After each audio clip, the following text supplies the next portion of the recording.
comes up every year around Christmas time, and it is, what am I going to get the person that already has everything?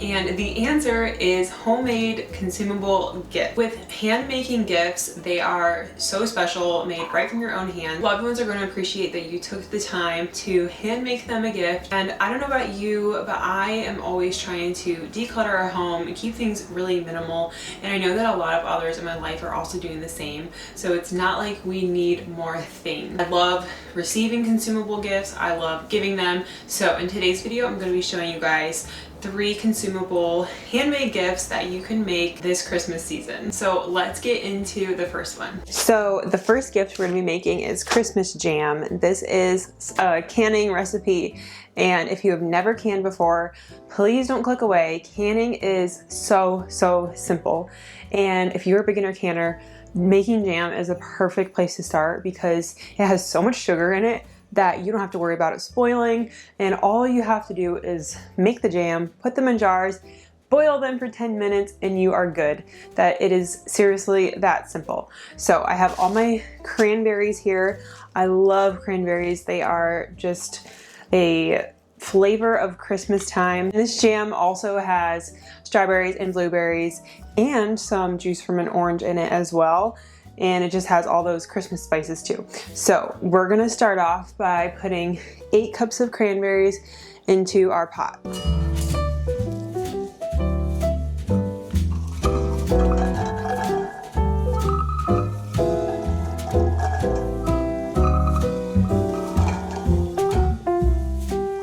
Okay, it looks like one of these bags is about 3 cups of cranberries, 6 cups.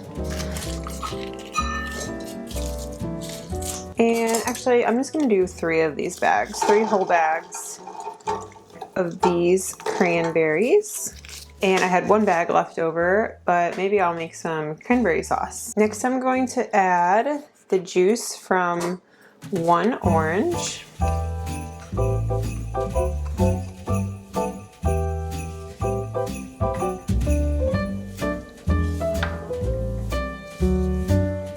Next is 3 cups of strawberries. I'm using frozen, but you could use fresh if you have fresh.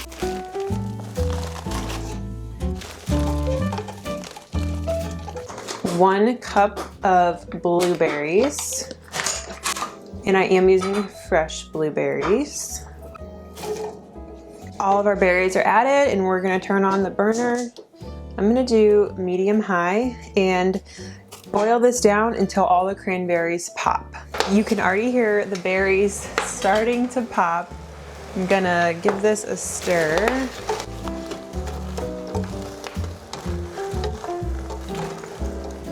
And while these are heating up, doing their thing, I am going to start the canner. This is my pressure canner. I'm just using it to water bath can because my water bath canner currently has a turkey brining in it. And honestly, you can use any large stock pot that you have. You could use one this size.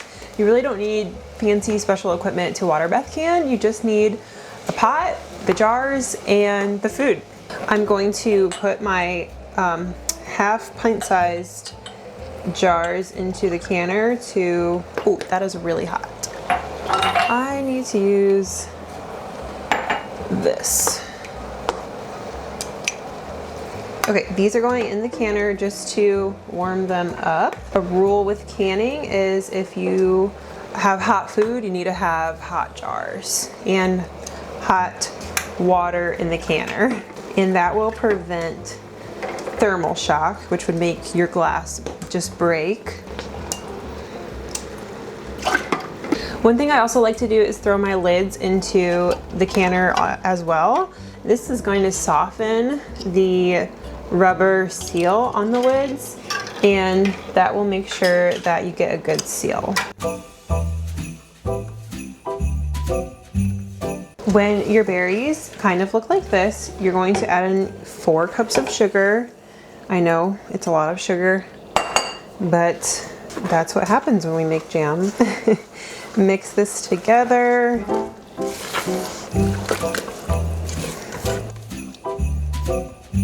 Looking back, I probably should have washed those cranberries, but it's okay. they're boiling, so I'm sure any bacteria or germs are going to be boiled off. The nice thing about this recipe is that you don't need to add any pectin because cranberries are very high in pectin, so they just create their own and it'll thicken up on its own.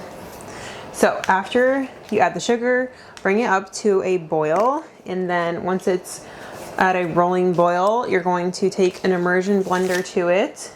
I guess if you don't have one of these, you could blend it in a normal blender, but then you'd have to dump them out and then put them back into your pot. So if you don't have one of these, I highly suggest getting a immersion blender or stick blender like this.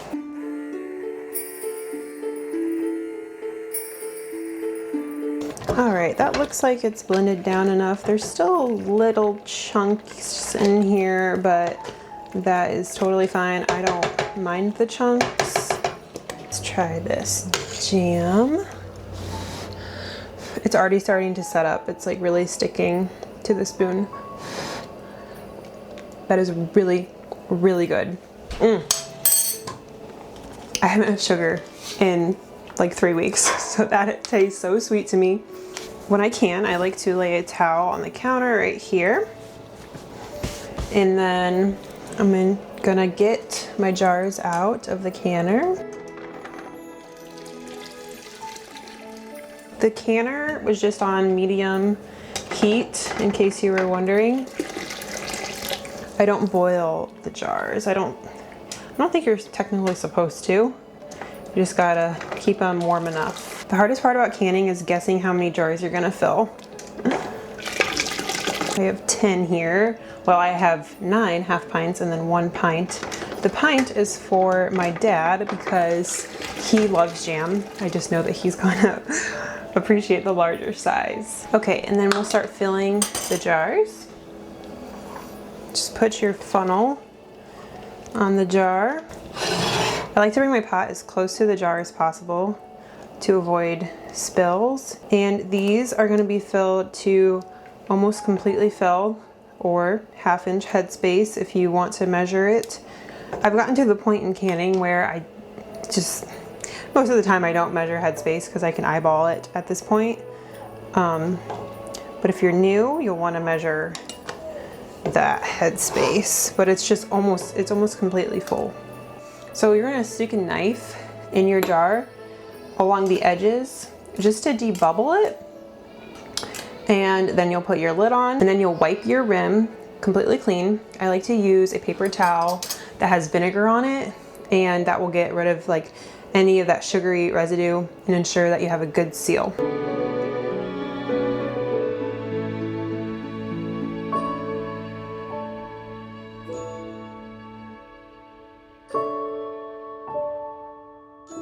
The rings go on fingertip tight till resistance is just met. I'm gonna put this down in the canner and then put your jars into the canner. You gonna help Mama? You just wanna play with my microphone?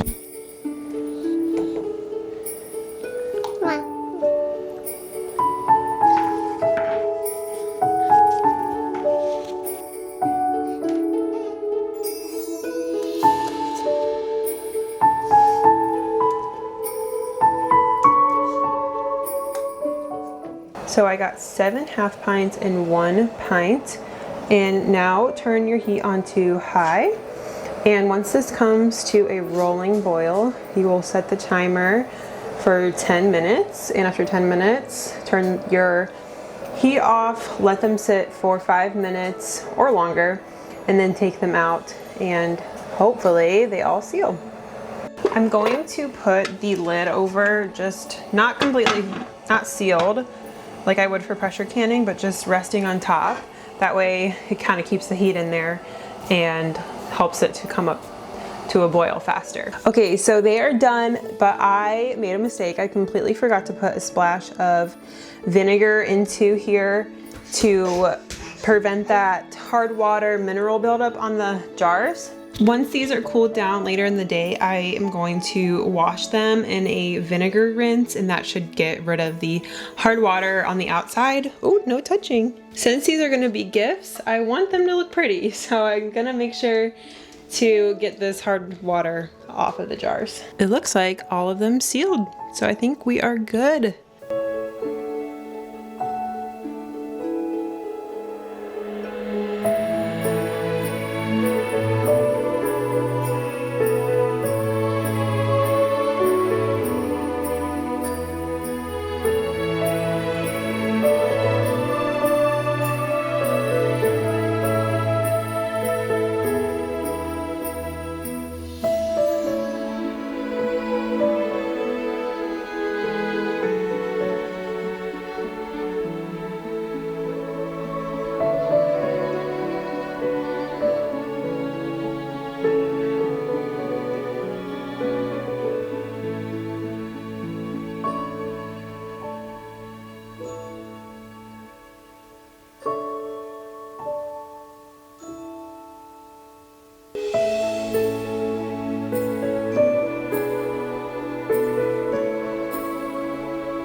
So for our next homemade gift, I'm going to be making homemade soap.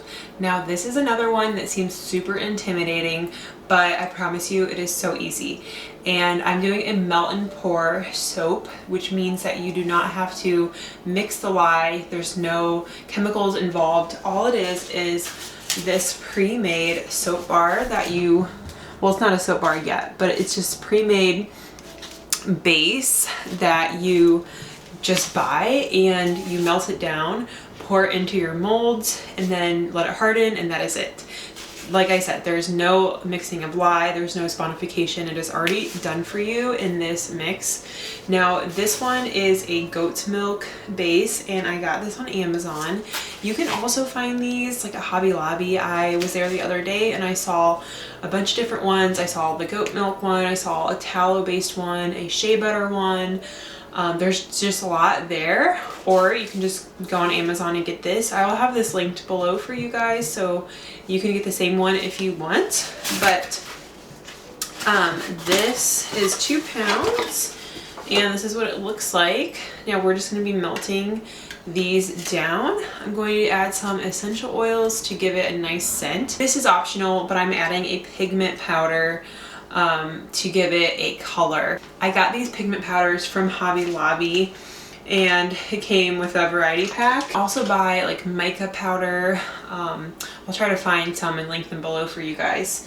And then the other thing you need for this is these molds. I got these at Hobby Lobby, and this is optional as well, but you can also get one of these funnel pitchers too. Now to make this soap base melt just a little bit faster in our double boiler, I am going to cut it into little cubes. That way I'm not standing here forever over the stove.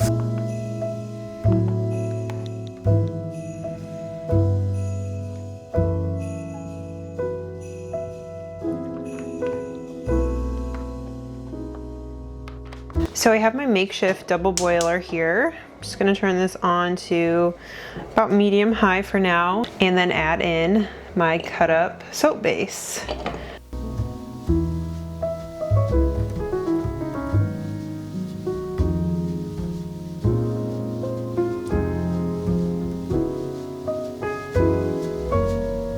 So my soap base is all melted. I'm going to turn the heat off and add my essential oils and then my color.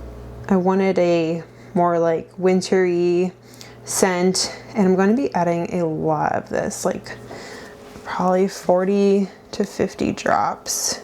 Okay, I think that is good for the scent. Now for the color.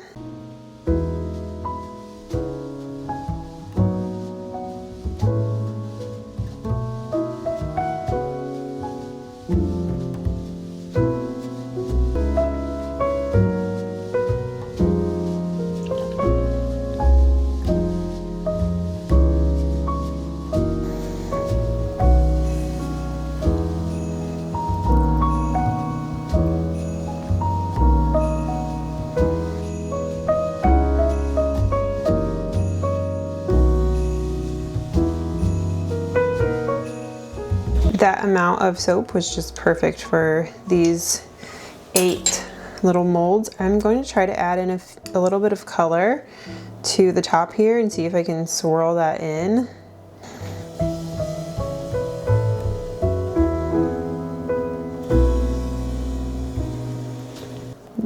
This is something you have to work fast on because it's already starting to harden. So I'm gonna just leave it at that. I'm going to let these sit and harden for 24 hours and then we will come back and see how our soap bars came out. The next day I took a look at these and I would not recommend putting the powder on top like I did because it just came right off and it didn't go into the soap. I should have just added more color to the actual soap base. But other than that, these came out good, and there was little fun patterns on the bottom of some of these. This one I messed up by moving the mold before it was set up. So make sure that you have this in a spot where you can leave it for 24 hours because I made the mistake of pouring mine right on my workspace. I wrapped these up in some parchment paper. And I also made homemade labels for these with my label maker. And then I wrapped them in some twine. There's so many different ways you could package up these soap bars. You could buy little clear bags.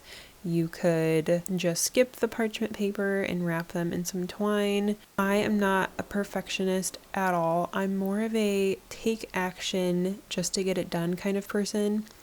And I feel like that's what I did with this little project.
My last handmade gift I am going to be showing you guys is a crocheted coaster. This is not consumable, obviously, but it is handmade. My mom started making these a few months ago, and she's made them for all the different seasons, and I absolutely love them. They work so well for your drink, and I decided to include that in this video. Now, I am not a professional crocheter. You can see here I messed up so many times, and I'm not going to show you guys how to make this. I'm going to link a few blog posts down below that have a similar pattern, but basically this is all doubles. And if you crochet, I don't know what that means, it's a double crochet. And like I said, I'm just going to link a pattern for you and you can make it if you know how to crochet. If you don't know how to crochet, I highly recommend finding somebody in person who can teach you, because there is absolutely no way I would have learned by following videos online. I truly think you just need to find somebody to learn in person. And those are my 3 homemade gift ideas for you for this Christmas season. I hope you liked these. If you do, please give this video a thumbs up and comment down below a handmade gift that you are making for your loved ones this Christmas season.